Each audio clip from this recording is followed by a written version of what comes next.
Mohon perhatian, hadirin dimohon berdiri. Presiden Republik Indonesia tiba di tempat acara.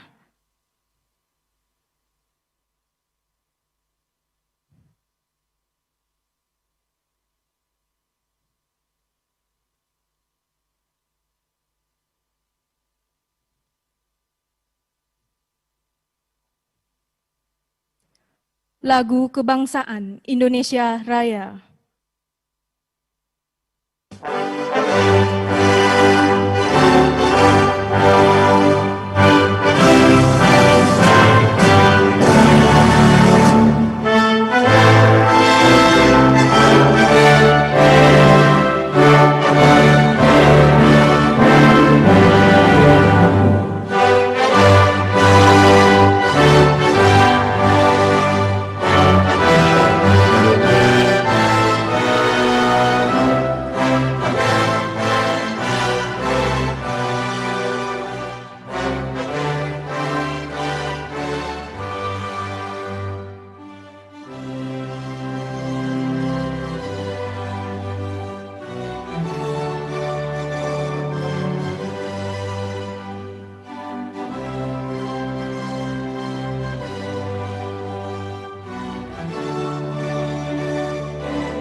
Hadirin disilahkan duduk kembali. Yang terhormat Presiden Republik Indonesia, yang kami hormati para Menteri Kabinet Indonesia Maju, yang kami hormati para Gubernur, Bupati, Wali Kota yang mengikuti acara secara virtual, dan hadirin undangan yang berbahagia. Acara peresmian pembukaan Rapat Kerja Nasional Pembangunan Pertanian tahun 2021 dimulai. Diawali dengan laporan Menteri Pertanian, Bapak Syahrul Yassin Limpo.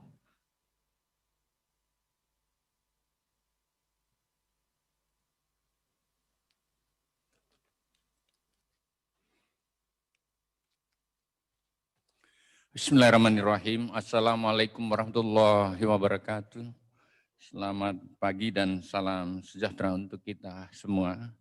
Yang kami hormati, cintai Bapak Presiden Republik Indonesia, Bapak Insinyur Joko Widodo.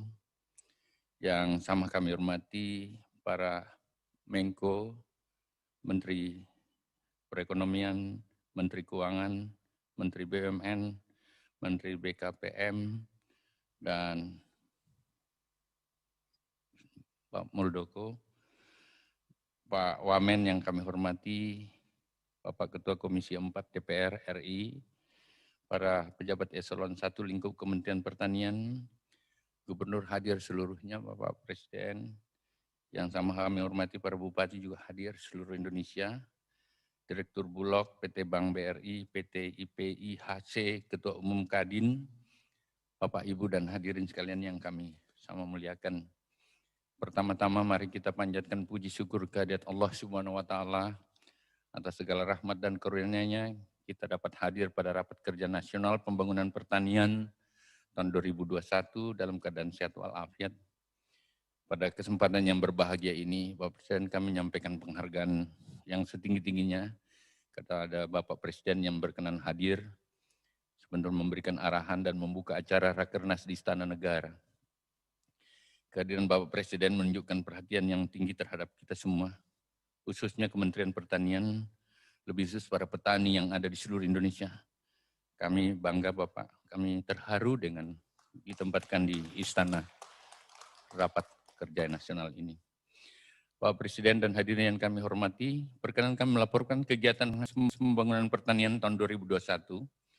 Rakernas Pembangunan Pertanian merupakan pertemuan dalam rangka pembahasan program kerja Kementerian Pertanian tahun 2021. Tema Rakernas ini adalah memperkuat peran sektor pertanian dalam menopang pertumbuhan ekonomi di tengah pandemi COVID-19. Dihadiri hari ini secara virtual 1.300 peserta, baik online maupun offline. Pada Rakernas ini selain akan dilakukan paparan oleh para narasumber dan pembahasan detail program kegiatan pertanian 2021 dengan semua dinas pertanian provinsi dan kabupaten kota, juga akan dilakukan penandatangan MOU antara Kementerian Pertanian dan Kementerian BUMN dan BKPM, menyusul menteri-menteri lain. Bapak Presiden yang kami hormati, hadirin yang kami sama muliakan, Kementerian Pertanian telah menetapkan arah kebijakan pembangunan pertanian, yaitu pertanian maju, mandiri, dan modern. Arah kebijakan ini menjadi pedoman untuk bertindak cerdas, tepat, dan cepat bagi jajaran kami dalam rangka mencapai kinerja yang lebih maju sesuai arahan Bapak Presiden, mengoptimalkan sumber daya yang dimiliki dengan kemandirian nasional dan lokal. Banyak sekali arahan Bapak Presiden berkait dengan ini yang harus kami jabarkan, dan memanfaatkan kekinian teknologi atau modernisasi. Ini juga banyak sekali petunjuk Bapak yang harus kami lakukan. Mekanisasi dan korporasi dari hulu sampai hilir pertanian sesuai dengan arahan Bapak selama ini. Program utama dalam rangka mewujudkan ketahanan pangan, peningkatan nilai tambah, dan ekspor. Yang pertama, meningkatkan produktivitas, Bapak. Insya Allah kami capai 2020, akan lebih baik di 2021. Kemudian ada program pendukung yang kami format dalam cara bertindak menjabarkan petunjuk dan arahan negara dan Presiden selama ini. Yang pertama tentang peningkatan kapasitas produksi. Produksi kita tingkatkan terus, daerah-daerah defisit akan kami masuki Bapak. CB2 diversifikasi pangan, semua pangan lokal. Kami setiap provinsi harus ada pangan lokal, tidak hanya beras, tapi pangan lainnya harus antara lain pisang, sagu, sorghum, dan lain-lain Bapak. CB3 kami adalah cara bertindak mendampingi lumbung pangan. Harus ada di desa, harus ada di kabupaten, harus ada di provinsi dan nasional. Sementara jalan Bapak, tentu atas dukungan Bapak, menteri-menteri lain. Pertanian modern kami mulai masuk pada sungkup, mulsa, greenhouse, seperti apa yang selalu Bapak arahkan. CB5 kami cara bertindak pendamping 5 adalah ekspor 3 kali lipat Bapak. Dan kami capai cukup bagus tahun ini. Program super prioritas pertanian yang selama ini menjadi sesuatu yang Bapak selalu kendalikan, monitoring adalah food estate, korporasi pertanian di 6 provinsi yang sementara ini, dan perlahan ke semua provinsi lain sudah mulai juga melakukan secara mandiri. Perluasan areal tanam Bapak, kami akan perluas ekspansi beberapa daerah. Kemudian ada 1.000 kampung buah, swasembada gula, mulai kami masuk, dan tentu ini membutuhkan dukungan yang cukup dari Bapak Presiden. Kami siap di lapangan Bapak. 1.000 desa perkebunan rumah tangga, ini juga tidak perkebunan dengan lahan luas. Setiap rumah bisa dijadikan perkebunan. 10.000 desa sapi, ini juga membutuhkan petunjuk Bapak. Ada program-program yang tersisa, kami berharap mekanisasi dan hilirisasi 2020 kita sudah bisa masuk, mohon petunjuk Bapak Presiden. Dengan mekanisasi produktivitas pasti bisa baik.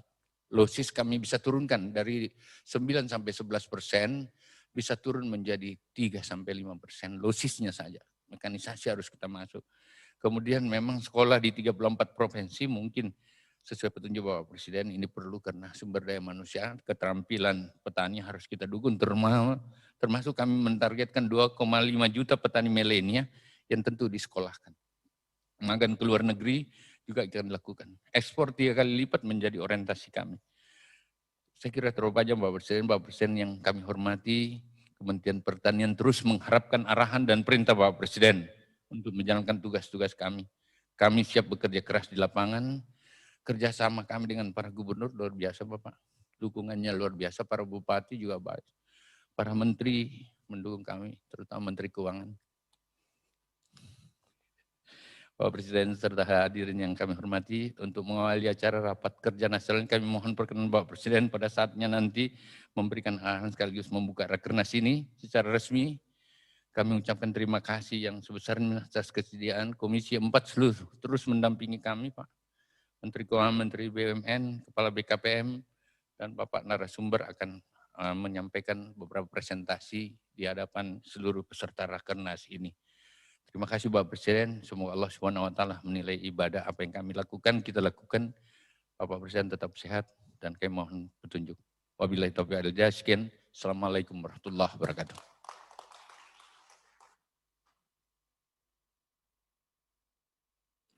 Hadirin dan undangan yang kami hormati, selanjutnya marilah kita saksikan bersama penayangan video tentang sektor pertanian tangguh hadapi pandemi.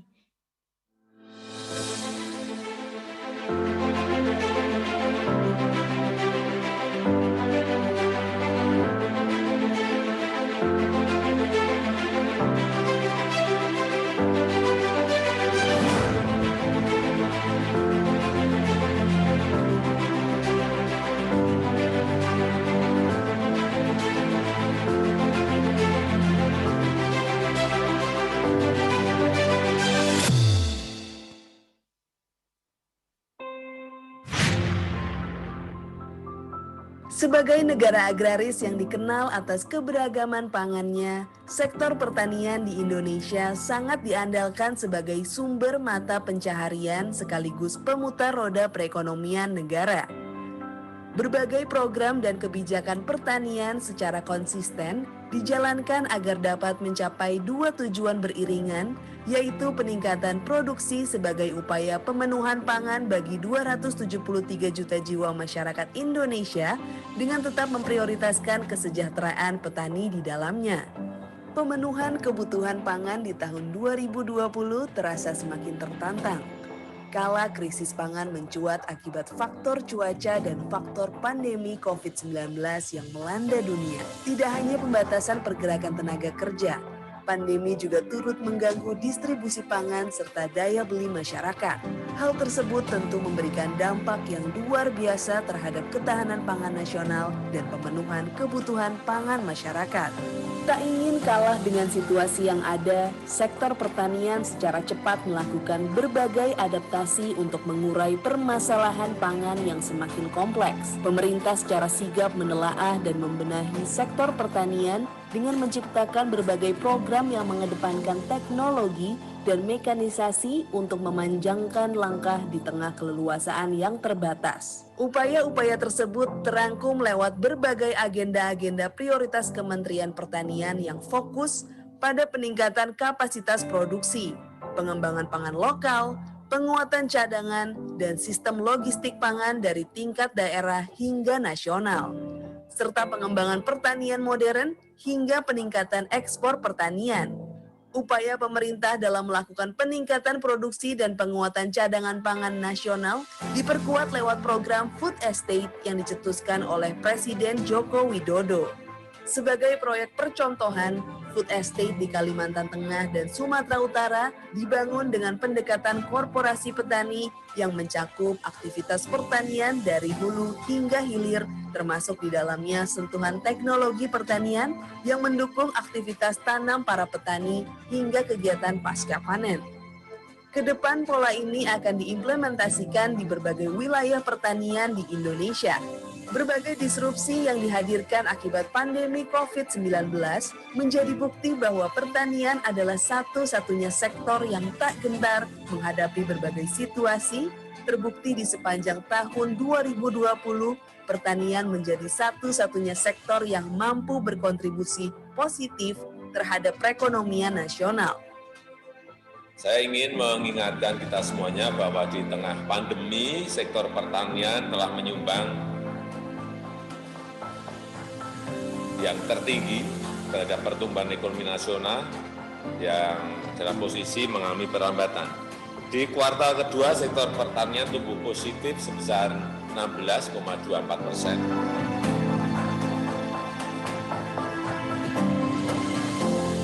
Badan Pusat Statistik atau BPS mencatat kontribusi sektor pertanian terhadap pendapatan domestik bruto atau PDB di kuartal 2 tumbuh sebesar 16,24% dibandingkan dengan kuartal 1 di tahun 2020. Bahkan pada pertumbuhan ekonomi triwulan 3, pertanian tetap tumbuh positif sebesar 2,15% dibandingkan periode yang sama pada tahun sebelumnya.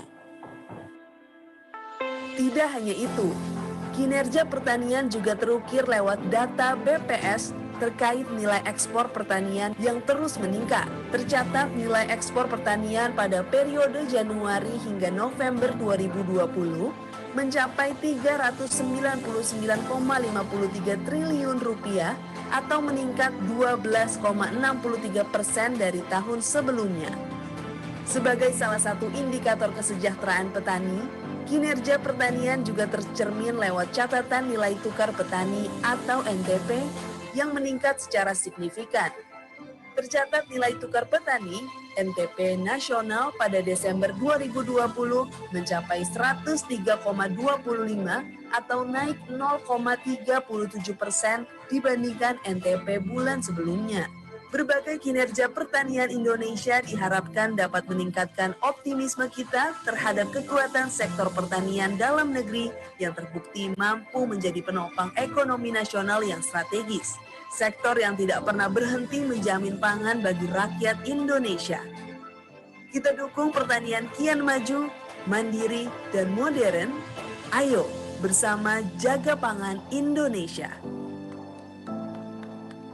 Hadirin dan undangan yang kami hormati, acara selanjutnya marilah kita simak bersama sambutan Presiden Republik Indonesia dilanjutkan dengan pernyataan peresmian pembukaan Rapat Kerja Nasional Pembangunan Pertanian tahun 2021.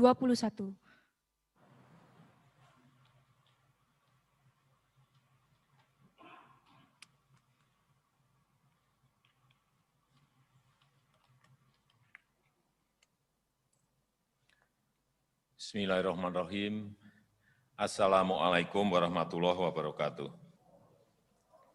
Selamat pagi, salam sejahtera bagi kita semuanya. Om Swastiastu, Namo Buddhaya, salam kebajikan. Yang saya hormati para Menko, para Menteri, Wamen, Kepala Staf Kepresidenan, yang saya hormati para Gubernur, Bupati, Wali Kota, dan seluruh pejabat Eselon 1, Eselon 2, Kementerian Pertanian, para Kepala Dinas, lingkup kota kabupaten seluruh Indonesia, para peserta Rakernas yang saya hormati, hadirin dan undangan yang berbahagia. Dalam kondisi pandemi COVID-19, sektor pertanian menempati posisi yang makin sentral. Kita tahu FAO memperingatkan potensi terjadinya krisis pangan. Hati-hati mengenai ini.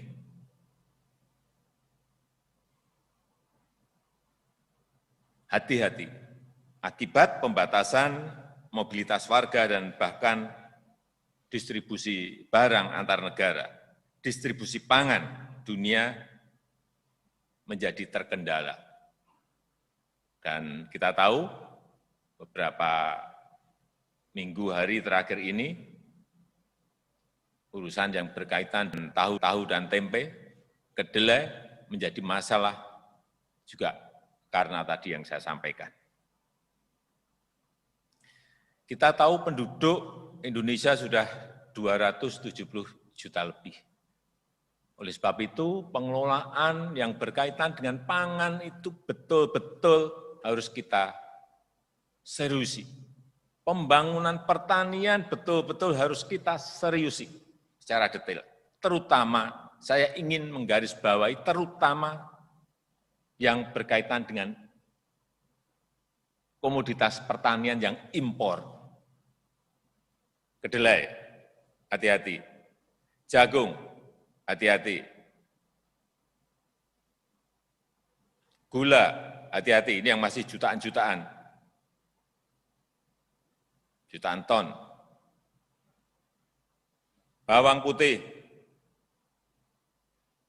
beras, meskipun ini sudah 2 tahun kita, hampir 2 tahun kita enggak impor beras. Ini saya mau lihat betul lapangannya, kondisinya seperti apa, apakah konsisten bisa kita lakukan untuk tahun-tahun mendatang. Tetapi yang tadi saya sampaikan, barang-barang ini harus diselesaikan, urusan bawang putih, urusan gula, urusan jagung, urusan kedelai, dan komoditas yang lain yang masih impor, tolong ini menjadi catatan dan segera dicarikan desain yang baik agar bisa kita selesaikan. Menurut saya, tidak bisa kita melakukan hal-hal yang konvensional, yang rutinitas, monoton seperti yang kita lakukan bertahun-tahun. Kita harus membangun sebuah kawasan yang economic scale, nggak bisa kecil-kecil lagi. Oleh sebab itu kenapa saya dorong food estate ini harus diselesaikan.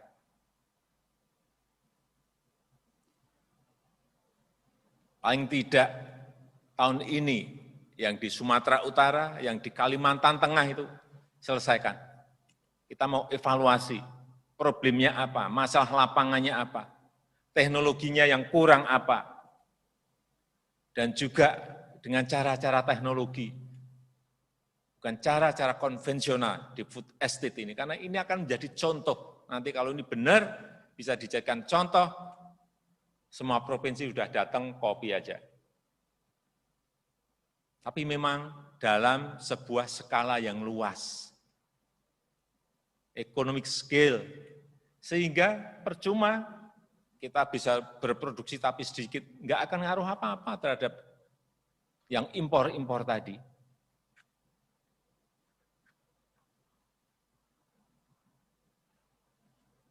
Karena problem dari dulu sampai sekarang, kenapa? Pertama, kedelai yang juga di Indonesia bisa tumbuh baik, kenapa petani kita tidak mau tanam?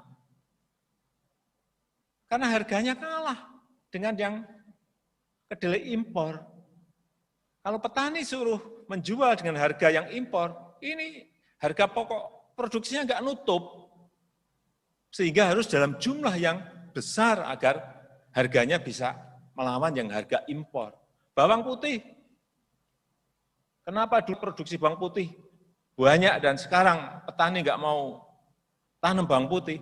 Karena harganya kalah dengan harga bawang putih impor. Wonosobo, dulu bawang putihnya banyak. Di NTB, bawang putihnya banyak. Kenapa nggak bisa diperluas dalam jumlah yang besar sehingga bisa melawan harga impor? Ada competitive price-nya. Kalau harga tidak kompetitif, ya kan sulit kita bersaing. Sehingga sekali lagi ini harus dibangun dalam sebuah lahan yang sangat luas. Lahan kita masih. Cari lahan yang cocok untuk kedelai. Tapi jangan hanya sehektar, 2 hektar, 10 hektar, 100.000 hektar, 300.000 hektar, 500.000 hektar, 1 juta hektar. Cari. Urusan jagung, cari lahan-lahan yang masih bisa untuk ditanam jagung dalam skala yang lahan yang luas. Ini yang akan menyelesaikan masalah. Kalau kita hanya rutinitas, urusan pupuk, urusan bibit, itu penting saya tahu.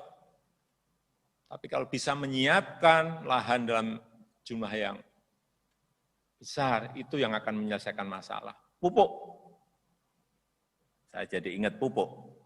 Berapa puluh tahun kita subsidi pupuk? Setahun berapa subsidi pupuk? 30-an triliun. Berapa Bu Menteri Keuangan? 33 seingat saya. 33 triliun setiap tahun. Returnnya apa? Kita beri pupuk itu kembaliannya ke kita apa? Apakah produksi melompat naik? 33 triliun. Saya tanya kembaliannya apa?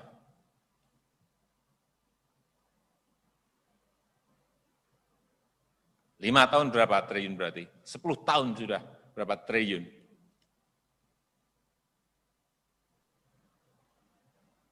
Kalau 10 tahun sudah 330 triliun. Bapak, Ibu, dan saudara-saudari, angka itu besar sekali. Artinya tolong ini dievaluasi, ini ada yang salah. Saya sudah berkali-kali meminta ini. Itulah cara-cara pembangunan pertanian kita yang harus kita tuju. Skala luas, economic scale, teknologi dipakai betul, teknologi pertanian, sehingga harga pokok produksinya nanti bisa bersaing dengan harga komoditas yang sama dari negara-negara lain. Ini baru yang namanya benar. Kalau tiap tahun kita mengeluarkan subsidi pupuk sebesar itu, kemudian tidak ada lompatan di sisi produksinya, ada yang salah. Ada yang enggak benar di situ.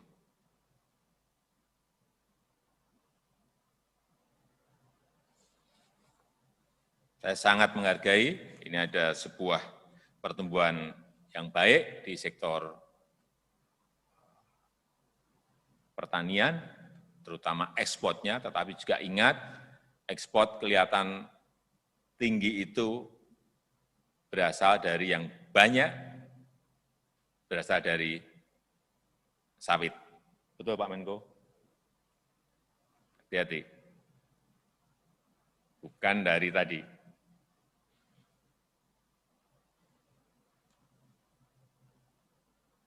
Bukan dari komoditas-komoditas lain yang sudah kita suntik dengan subsidi-subsidi yang ada.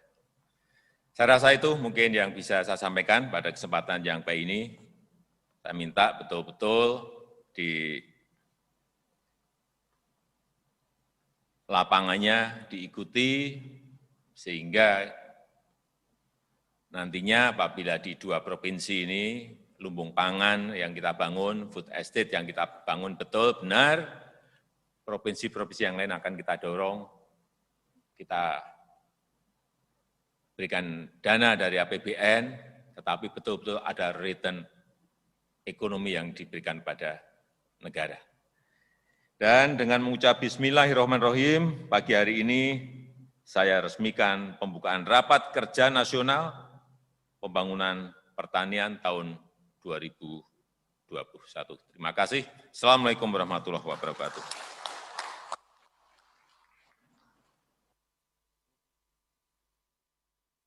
Demikianlah acara selesai. Presiden Republik Indonesia berkenan meninggalkan tempat acara. Hadirin dimohon berdiri.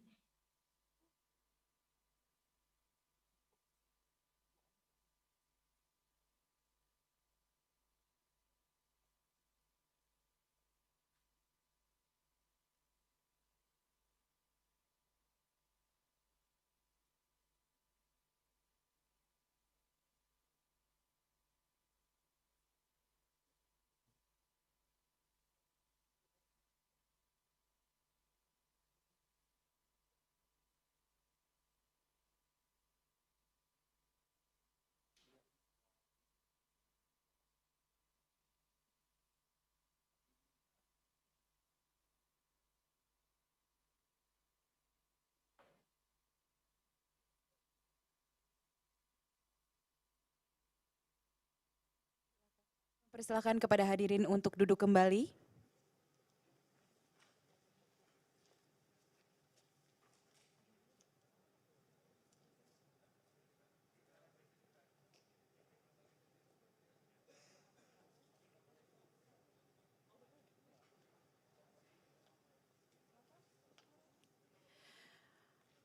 Bapak Ibu hadirin tamu undangan, Rapat Kerja Nasional Pembangunan Pertanian tahun 2021